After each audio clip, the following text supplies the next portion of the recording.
Today, we're back again with another Squad Busters tier list. This time for the Cyber Squad season. And yes, we're going to be ranking the 3 new troops in the game, Poco, Frank, and Ruffs. So let's start off with the worst one, Frank. And he's going in Try Avoid. So I'm going to leave Frank at the top of Try Avoid because he isn't as bad as some other units that we'll get into in a little bit. But his issue is he hardly deals any damage. So what makes Frank actually good is that his ultra ability, he will slam a super shockwave when fully charged. What this does is it will actually stun units and do a lot of damage. But to get fully charged, you have to take 8 consecutive hits in a row. Only then will the ability actually enable the super slam. Now this super slam ability is actually pretty good if only it wasn't consecutive, meaning it actually resets every time you hit somebody. Essentially, you could actually never enable this ability because if you decide to take 8 hits in a row, you're probably going to lose all of your squad in that time. So in order to make Frank potentially a situational or even a solid pick, they would have to make it so when you hit someone, it doesn't actually reset its charge. Now that would make him good because his damage, when you charge it up, it's actually pretty good, but you can never charge it up because you have to hit someone eventually. Anyways, next up is going to be Heavy. A little bit worse than Frank, I will say. Heavy is always really bad because he just doesn't deal a lot of damage, and if you want him to deal a lot of damage, you need to stop moving, and this game you can't stop moving. You have to keep running to chase somebody down, and even if you move just a little incy-wincy bit, his charge will reset. A little bit like Frank, actually, I guess. Next up is Dr. T in Try Avoid. I said this in the last tier list video. He is really bad, but if you're being chased down by somebody and you need that little bit of protection, he's not that bad. I guess you could pick a Dr. T, get that crab, hide around him, or in Angry Vines, he's actually a pretty decent unit. So if you're in Angry Vines, pick Dr. T. If you're not in Angry Vines, don't pick him. That's pretty much it. And the same thing goes for Royale King, probably the worst unit in the entire game.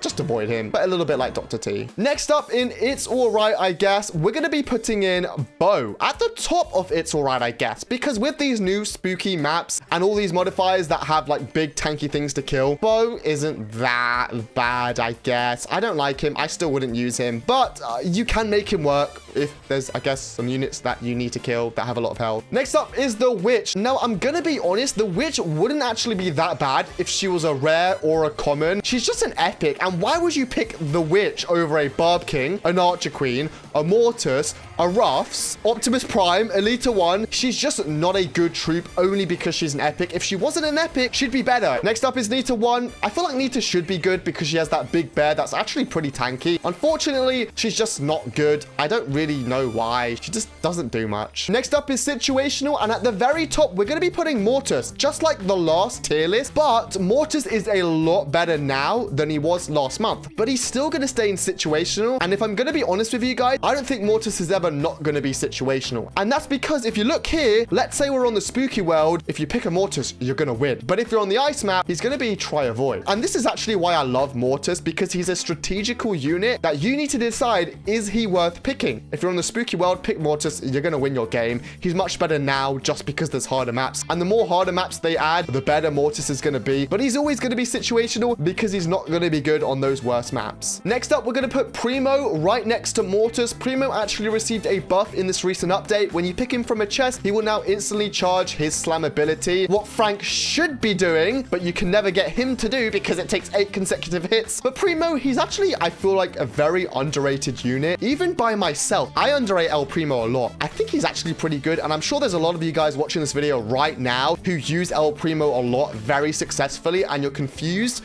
to why other people don't use him because he's actually not bad. Next up, we have Mavis. Now, in the last tier list, I said Mavis was a solid pick, but no, now I think Mavis is situational. So the thing about Mavis is if you're in a modifier such as loot machines, gift critters, super ice spirits, any modifier that gives you a lot of coins, you shouldn't be picking a Mavis or Greg. You should be focusing on getting those things in middle, you know, that give you a bunch of coins and gems when you kill them. So I do think Mavis isn't as good as she was a month ago, but this doesn't mean Mavis is bad. She's still really amazing in some modifiers, maybe Turbo Overload, Golden Boots. Any modifier that doesn't give you a lot of coins, Mavis is going to be good. And the same thing for Greg. Now, I'll be honest, Greg at Ultimate Form, I prefer over Mavis, and I can't quite figure out why. I don't know if he just drops more loot at Ultimate Form, but I do prefer him at Ultimate Form. Even on my free-to-play account, I'm finding myself picking Greg more than Mavis, and I think it's just because he's more efficient.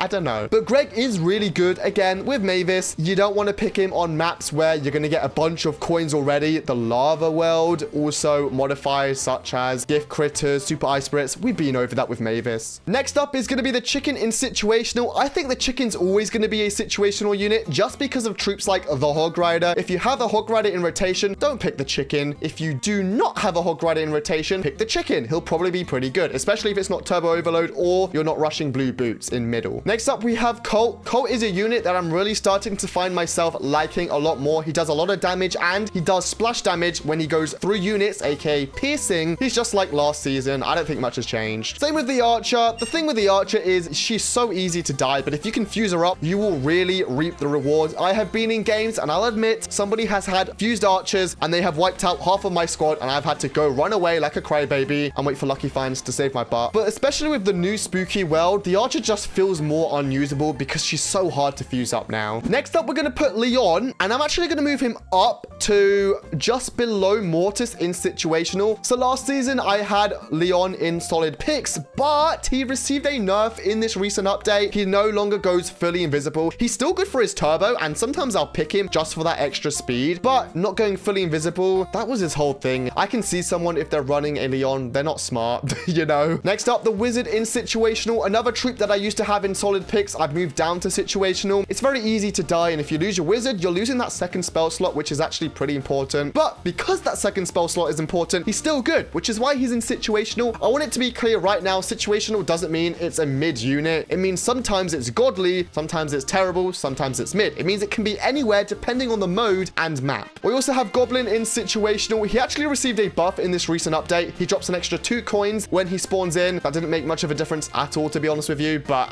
look, he's same as last season. He's situational. And the last 2 units in situational are going to be the Pam and me. I mean, the medic. Now, these 2 healers used to be at the top of situational last season. They're still in situational. They're just at the bottom of situational because of one specific thing, Poco. Poco is such a good healer, and we'll get into him a little bit later, but if you have a Poco who's a common, you'll always pick him over these 2 other healers. They're still really good healers, by the way. A Pam and a medic can sometimes save my butt, but if there's a Poco in rotation, you're just going to pick him instead. Next up, solid picks. These are units which are solid picks. They're going to help you win your games, but they aren't the sole cause of you winning your game. And at the top, we're going to be putting Tank. Now, Tank used to be at the bottom of pick equals win games last tier list that I made. This tier list, she's a solid pick at the very top. So although she's gone down a tier, she's not really going behind many troops. I've just kind of realized Tank isn't going to win your game if you pick her. You can still easily get wrecked by somebody else running better squads, but she's still a solid unit, which is why she's at the top of solid picks. The same goes for the Bandit, and you know what? I think in a couple months, as soon as you guys start getting ultras a lot more easily, I think Bandit I will officially put in pick equals win games. I'm just waiting for more of you guys to get her to ultra form, but if you have a super Bandit, she's a solid pick. If you have an ultra Bandit, she's pick equals win games. Next up, we have Max. She's still in solid picks, but she's gone up a couple spots. She's so good. I am loving Max like crazy at the moment, especially just hunting players down. It's so good to have that extra turbo. Or if you just don't want to fight somebody, sometimes I don't want to fight someone, I'll use a Max just to run away. Next up, we have what is officially, in my opinion, the best healer in the entire game. You can see I just put Poco there. I think Poco is now the best healer in the game. Yes, better than the Trader for healing. The Trader is still a better unit just because you get the gems. We'll still put him in the top tier later, but Poco is a better healer than the Trader, and sometimes I will just not pick a Trader and pick a Poco instead if my goal is healing. I have played games where I've been fighting someone and I've had 1 or 2 fused Pocos. They've been trying to take out my units, and my units just keep getting healed every time my Poco does his ability, and it is infuriating for them to try kill me, I'm sure, because I just can't die. Poco is such a good healer, especially in the spooky map. With the spooky map, he's so good, and he makes the other 2 healers, Pam and Medic, worse just because how good he is. Oh, also, he's a common. Did I mention that? He's a common healer who's already better than Pam and the Medic. Next up, the Miner. In my opinion, I still think the Miner is the most skill-based unit in the entire game. If you're running away from someone, running back into them, you can stun them with the Miner because that's when he goes underground. Now, he does have to be underground for about 2 or 3 seconds, coins before he stuns. That's kind of where the skill-based part comes in. So you have to run away from someone and count to like 1 or 2, run back in, stun them, run out, run in, and I love that he's skill-based. Next up, we have Elita 1 in solid picks. She's really good if you're trying to hold on to your turbo. Also, she does like 430 damage or something crazy while holding down your turbo. It's amazing. And another unit we're going to put in solid picks, just one spot below Elita, is Optimus Prime. Now, in the last tier list I made, I put Optimus Prime in situational, and that's because if you're playing in the lava map, he's really good because he can out-heal the damage you take, and especially now with the spooky world, with the amount of damage you take, he's really helpful. Also, I think when I've been playing the game more with Optimus Prime now, I've realized how hard he is to take out, and if you have an Optimus Prime in your squad, he can save you from splash damage. Next up is Dynamike. It's funny that we just talked about splash damage. Dynamike is good, always has been good. I think people are starting to appreciate Dynamike a lot more now. He's a really good unit. It's funny because a few months ago, he would have been in Tri-Avoid. He's really had a comeback, hasn't he? I'm hoping Dr. T has a comeback like Dynamike. Next up, the Battle Healer, a very, very good healer, especially in the new spooky world where you take a lot of damage. Having that extra health is amazing, but the Battle Healer, as you will notice, is a little bit lower down in solid picks this season because of Ruffs. If you guys don't know, Ruffs actually gives you 10% more health if you have a fused unit. Isn't that kind of crazy? It literally takes the role of a Battle Healer, and I feel like has indirectly nerfed the Battle Healer just an incy-wincy bit, but she's still a solid pick. Still pick her. Next up is Penny. Finally has been promoted to solid picks. Last season, I put Penny in situational. Now, when you fuse up a Penny, you get 2 treasure maps instead of 1, and that actually does make a difference. More coins, more gems, you get more units, you can actually get a key. She's just a lot better this season. Next up, we have B, a splash damage unit that I'm loving as well. Unfortunately, I'm finding it a little bit hard sometimes to fuse up my B, and it's kind of annoying to go on the outskirts of the map to get my B and a B, you know? Like, I just want it all to be in middle with the tanks. I feel like that would make the B a lot better. Still a solid pick, though. If you can fuse up a B, especially 2 Bs, those 4 little Bs running around you are just so broken. Next up, we have the Barbarian in solid picks. Just like last season, guys, if you have an ultimate Barbarian, go put him in pick equals win games. He's broken. But I know most of you guys don't have an ultimate Barbarian, and on my free-to-play account, he's still a solid pick. He's really, really good, especially if you can get 2 Barbarians for those elite powers. It's amazing. You're never going to go wrong with a Barbarian, are you? Next up, we have Jessie, a solid pick again. Not that much health, but those turrets are good. I haven't really got much else to add onto the last season. All I can say is throwing those turrets in middle are a pain for people to deal with. And if you want to be a pain to deal with, throw those turret down. They are very helpful for you to control a part of middle, and that's kind of what I use Jessie for now. Also in Loot Goblin Rush, I actually really like her as well. And the last troop in solid picks is going to be Shelly. You can't go wrong with a Shelly, just like last season. She does splash damage, she stuns, she has decent health, she does a lot of damage. She's a unit that I actually really like to start off with if I don't have like a Barbarian in rotation. All right, finally, it is time for pick equals win games, the best troops in the entire game. And let's start off with the Trader, which is going to be at the bottom of pick equals win games. Now, I'm going to say I was very tempted to move Trader down to solid picks. I didn't because the Trader is still decent,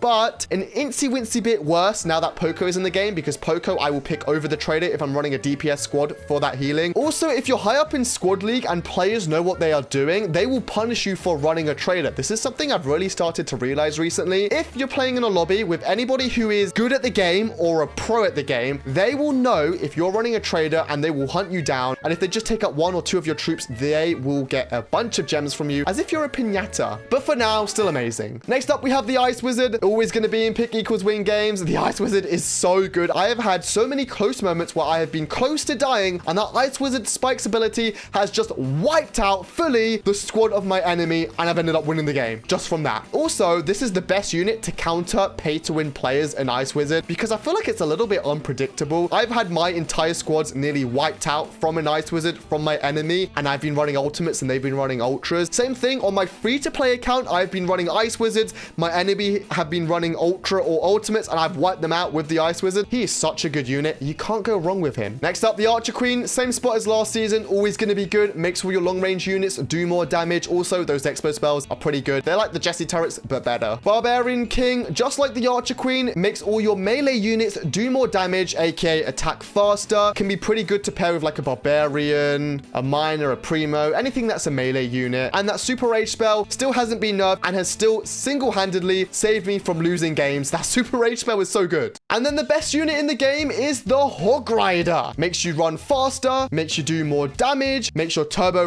regen faster, makes you run infinitely if you're on grass. The Hog Rider just gets better at every single tier. He's always good, and he's always going to be the best unit in the game, unless something gets added, which is better, such as maybe Ruffs. We've got Ruffs down here, and I haven't added him in the tier list yet, because when this update first came out, I thought Ruffs was the best unit in the game, and I thought it wasn't even close. And then after a few days, I was like, all right, this is just a honeymoon period. With Ruffs, though, after a few days, I was like, okay, I still think the Hog Rider and Barb King are better. And then a few days ago, I was like, no, I think Ruffs is better than the Barb King. And now, again, I think Ruffs is the best unit in the game, better than the Hog Rider. I've had a lot of time to play with Ruffs, and he is just so game-changing. It is mental. I have been in games where I've been in 7th place, picked 1 or 2 or 3 Ruffs in the final minute, fused up 3 units, including Ruffs, which already does a lot of damage, and I've just won the game. Ruffs is broken on another level. I'm sure you're seeing footage on screen right now of my point being proven. And what's even better about Ruffs is that baby form, he's immediately overpowered. The Barb King and Hog Rider aren't overpowered at baby form. Yes, they're good, but Ruffs is OP at baby form because you fuse up a unit when you pick him from a chest, and then he makes your fusions deal more damage at ultra form, and at custom form, you get more health on all your fusions. By the way, I've been told you do 10% more damage, and then you get 10% more health if you have a Ruffs in your squad. And this here is my tier list for this season. What's going to happen next season? I don't know. I'm sure I'll play a bunch more, and I might move some units around. And if we get more balance changes, who knows? I might move some units up, or I might move some units down. I hope you enjoyed this video. If you enjoyed this video, I'm sure you'll enjoy using code Claz in the Squad Busters shop. I would appreciate if you did that. Also, there's a video on screen right here. If you tap this, you can watch it. Isn't that crazy? You tap a video, you watch it. And this was my last video. It's actually a pretty good video, so I would watch it if I were you. Bye.